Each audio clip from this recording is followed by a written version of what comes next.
We got a boat of an Impala with a nice little patina on it out here at LS Fest. You want to just give us the rundown of what's all done to it to make it haul ass like that? Yeah.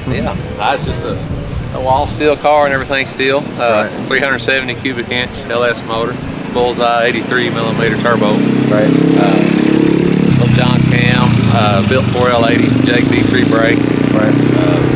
12 bolt housing, roof track, 410 gears, axles in it, of course. Heavy drive line, boost leash, controller.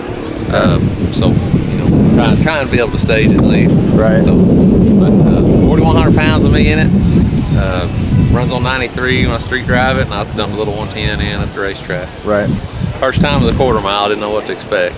Have you had it on a dyno or no? I dynoed it here today, made 958, 25 pounds. Cool. Loose.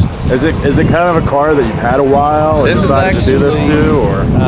My great uncle bought this car new.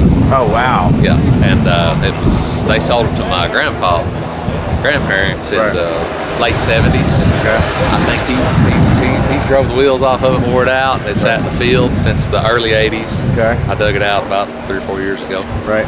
Kind of, you know, I like the LS platform. Always messed with that. Right. And It works, right? right, you know.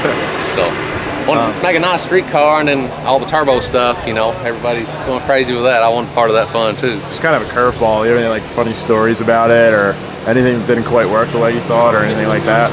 Well, I made torque like a diesel once. I locked the converter about 4,000 RPM. Right. Bent 4 rods and torched the head in one go. Man. Didn't hurt the block though. Yeah.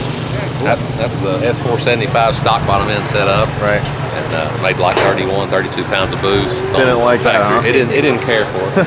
Didn't care for it.